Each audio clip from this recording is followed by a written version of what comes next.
Introduction. I come from BGA research office here in Belgrade. We are a very young research group, maybe less than 2 years that we exist, and we spawn across several different areas. We've been developing bioinformatics tools and algorithms for spatial transcriptomics. We've been working with AI and also with bioinformatics.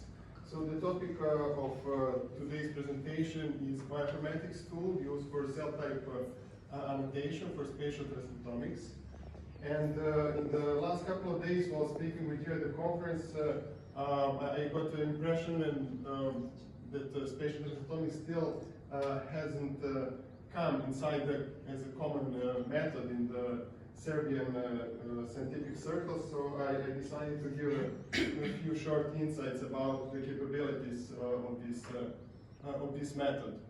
So even though it's present around 12 years as a commercial technology, it has been pronounced as a method of the year in the journal of Nature 2020.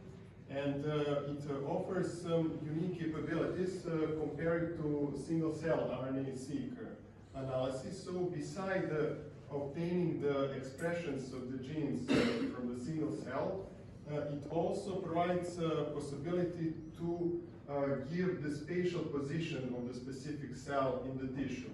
So it is possible actually to reconstruct the entire slice of the tissue. So for every cell to obtain its gene expression together with its spatial coordinates. And in this illustration, you can see how the process, of course, in a very high-level way, how the entire process is performed. So the sliced tissue material is put on so-called chip, which contains millions of those small spots, those wells, in which genetic material, after the removal of everything else, that falls into these spots, which that contains the adapters, which will later be used to match them with the spatial position during the reconstruction process. So as a final outcome of data, we will obtain full cell gene matrix with information about gene expressions for every cell, together with its spatial coordinates, and with that we can get significant insight about the tissue, about the cell-to-cell interactions, about the cell trajectories, about many things that we want to research. And it's still the entire method is still not in the clinical environment. So from my knowledge, it's still mostly used in the research purposes. And one of the things, one of the great examples, what this method can do is it's possible to sequence several consecutive slices of, for example, here mouse embryo, and to watch closely its development and how cell types are slowly forming into the organ. So you can see here the mouse embryo atlas from day 9 to day 16, sequenced with the stereo-seq technology developed by BGI. And unfortunately, it's still everything is still not that great and amazing. And one of the biggest downsides of this technology is the gene dropout.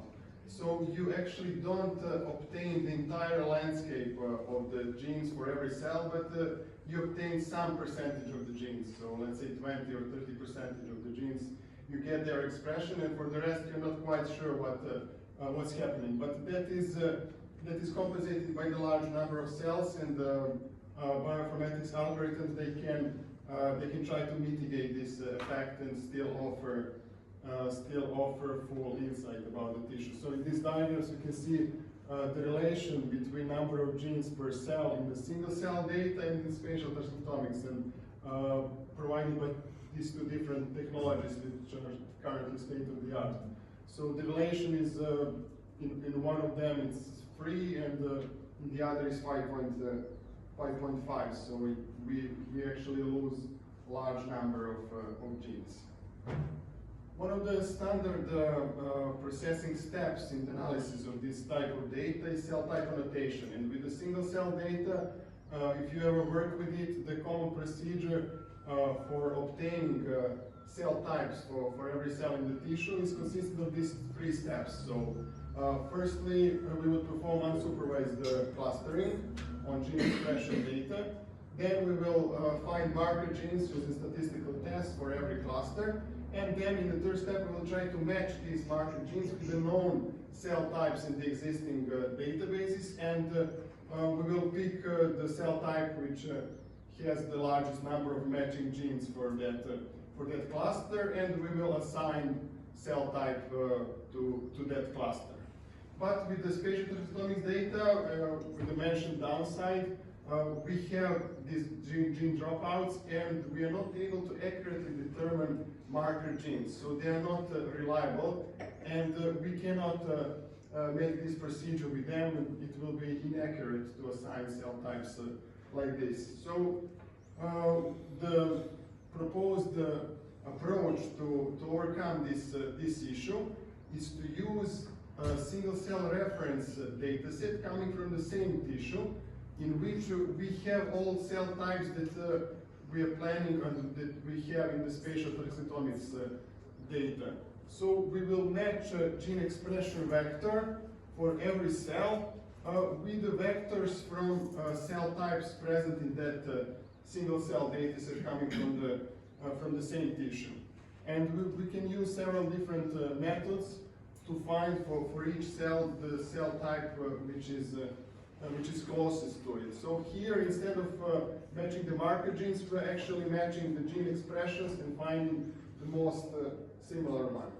And that exact methodology is used in our tool.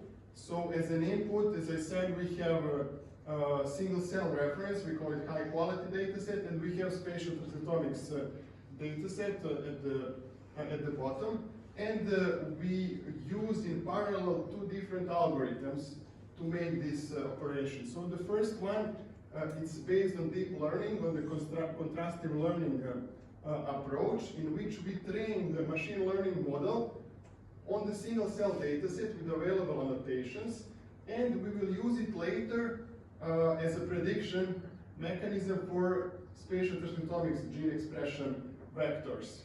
And in parallel, we compare the vector distances using some statistical approaches with the gene expression from spatial transcriptomics and cell types from single cell. And both of these algorithms will give some predictions, after which we will perform majority voting to decide for every cell about its cell type. And as a final outcome, on the right you can see the annotations of the cell types obtained for every cell in the tissue, together with the confidence map for every cell telling us how much we can trust these predictions. So this area is still very young, and it lacks some standards or some gold standard data sets which can be used to evaluating the quality of this method. So for this purpose, we have proposed two metrics which can give something close to objective evaluation of the all algorithms of this kind. And first is retention of the marker genes. So our hypothesis is that marker genes in the single cell data set are correct, we can obtain them accurately. And we want to have similar or same marker genes in the same cell types of the spatial transcriptomics data. So we don't want to lose those marker genes. And we call this matrix retention of the marker genes. So after we perform cell type annotation, we want to have the same genes, same marker genes as in single cell data. And these diagrams, you can see the comparison between different algorithms, SERAT, cytospace, cell-to-location, and our algorithm CoDi. The acronym is contrastive distance because it uses these two methodologies. And on these two data sets, on these four data sets given here, CoDi has the highest retention rate on all samples from the existing tools. The second matrix is called subsample, the single cell RNA. What we do here is we downsample high quality data set by removing randomly some percentage of the genes, which are not zero. So 5%, 10, 20, up to 90%. And we use this subsample data set as a test instead of the spatial transcriptomics data set. And we use full unmodified single cell as a reference. And we want to see how robust are the algorithms, how much we can actually accurately capture correctly cell types comparing to the known single cell data set. And also in this matrix, CoDi outperformed the existing tools.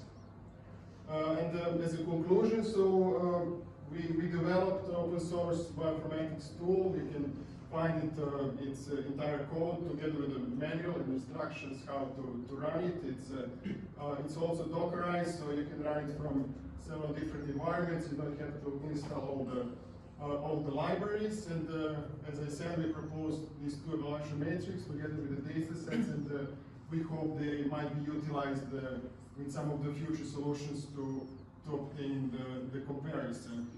I want to thank the rest of the team, to Maki, Ninja, and Boka, we worked together on this solution, and I want to thank the organizers for giving us the opportunity to present our work here. Thank you.